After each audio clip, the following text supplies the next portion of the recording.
बिहार के 40 लाख लोग लाइन लगाकर खड़े हैं।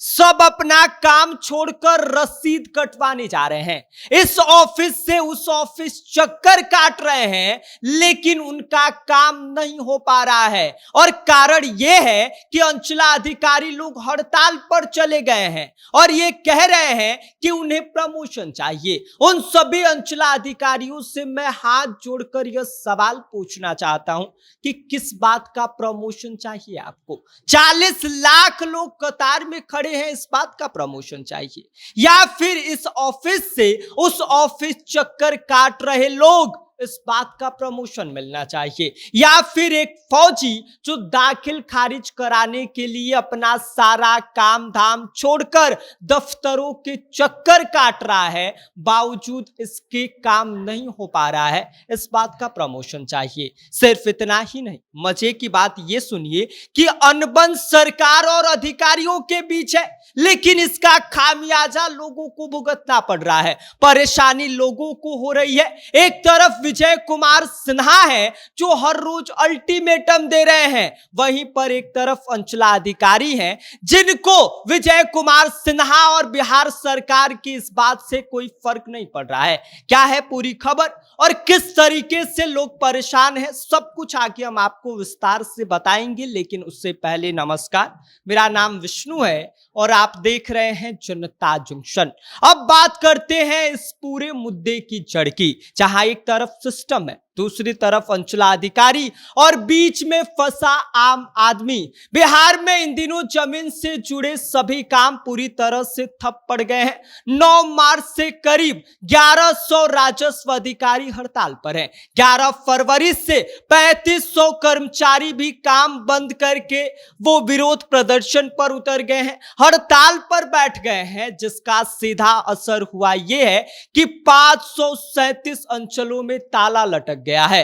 अब जरा आंकड़ा सुनिए, हर दिन लगभग 5500 म्यूटेशन, 10,000 परिमार्जन के आवेदन जो है वो पेंडिंग हो रहे हैं। कुल मिलाकर 40 लाख से ज्यादा मामले इस वक्त अटके हुए हैं। और ये सिर्फ एक नंबर नहीं है 40 लाख, ये 40 लाख कहानियां हैं, 40 लाख लोगों की परेशानियां हैं। एक फौजी जो देश की रक्षा कर रहा है, लेकिन अपनी ही जमीन के लिए लड़ाई लड़ रहा है, शिलांग से छुट्टी लेकर बिहार आता है, इस उम्मीद से आता है कि यहां पर उसका काम हो जाएगा, लेकिन उसे मिला क्या? तो इंतजार और राजस्व कर्मियों का हड़ताल। अब सोचिए कि जब उसे अगली छुट्टी 6 महीने के बाद मिलेगी और वो 6 महीने के बाद आएगा, तो उसके इस मामले का क्या होगा?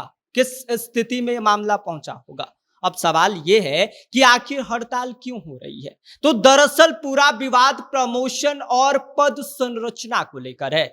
सरकार ने डीसीएलआर यानी कि लैंड रिफॉर्म सब कलेक्टर के पद को बिहार में प्रशासनिक सेवा बीएएस के लिए रिजर्व कर दिया है। अब राजस्व सेवा के अधिकारी कह ये रहे हैं कि इससे उनके प्रमोशन के रास्ते बंद हो गए हैं। इतना ही नहीं, सरकार ने एक नया पद बना दिया है जिसका नाम है एसडीआर यानी कि अनुमंडल राजस्व अधिकारी। अब इस पर अधिकारियों का यह कहना है कि साहब यह उनके पारंपरिक प्रमोशन यानी कि आरओ से सीओ, सीओ से डीसीएलआर को तोड़ने की कोशिश है। तो वहीं विजय कुमार सिन्हा इस बात को लेकर उन्हें अल्टीमेटम दे रहे हैं, समझाने की कोशिश कर रहे हैं, जमीन पर ठोस कदम उठाने की लगातार कोशिशें, रास्ते निकाल रहे हैं, धमका रहे हैं, तमाम तरह की बातें कर रहे हैं, लेकिन फर्क राजस्व अधिकारियों के ऊपर कुछ भी नहीं पड़ रहा है। वो मजे से हड़ताल पर बैठे हैं और जो परेशानी है वो बिहार के लोगों को उठाना पड़ रहा है। हर दिन दफ्तर तो जा रहे हैं, लेकिन शाम को उनके हाथ निराशा लग रही है। इसके साथ ही साथ आपको बता दें कि सिर्फ राजस्व अधिकारी नहीं बल्कि राजस्व कर्मचारी भी मोर्चा खोल के बैठे हुए हैं। वो अपनी 17 सूत्रीय मांगों को लेके ये कह रहे हैं कि साहब ग्रेड पे बढ़ाइए, उसके अलावा गृह जिले में ट्रांसफर दीजिए, इंटरनेट और बेसिक इंफ्रास्ट्रक्चर सुधारने की बात कर रहे हैं। और इस लड़ाई यानी कि सरकार और अंचलाधिकारियों के लड़ाई के बीच पीस कौन रहा है? तो आम आदमी, जो किसान है जिनकी जमीन का दाखिल खारिज रुका है, जो परिवार है जिनका बंटवारा फंसा हुआ है, एक फौजी जो छुट्टी लेकर आया है, ये सब लाइन लगाकर खड़े हैं और सिस्टम हड़ताल पर बैठा हुआ है। तो अब सबसे बड़ा सवाल ये उठ रहा है कि क्या प्रमोशन से ज्यादा जरूरी हो गया है या फिर जो है वो जनता का काम जरूरी है? क्या सरकार और अधिकारी मिलकर इसका समाधान निकालेंगे या फिर 40 लाख लोग ऐसे ही ऑफिस से ऑफिस भटकते रहेंगे? फिलहाल हालात यही कह रहे हैं कि बिहार में जमीन से जुड़ा काम नहीं बल्कि जमीन पर खड़े लोगों की परीक्षा चल रही है। लोग इंतजार कर रहे हैं कि आज तो अंचलाधिकारी जी आएंगे, उनसे बात करेंगे, अपना काम करवाएंगे, लेकिन कोई भी असर ना तो विजय कुमार सिन्हा की चेतावनी का उनके ऊपर दिखाई दे रहा है और ना ही लोगों की परेशानी अंचलाधिकारी और बाकी जो कर्मचारी हड़ताल पर बैठे उनको दिखाई दे रहा है। उनका जो आम आदमी की परेशानी है उससे बड़ा उनका प्रमोशन हो गया है और ये हालात जो हैं वो बिहार में होते हुए दिखाई दे रहे हैं। बाकी आप इस पूरी खबर को लेकर क्या कहेंगे, इस पर आपकी क्या कुछ प्रतिक्रिया है, अपनी राय हमें कमेंट कर दीजिए। आप देख रहे हैं जनता जंक्शन, मेरा नाम विष्णु है।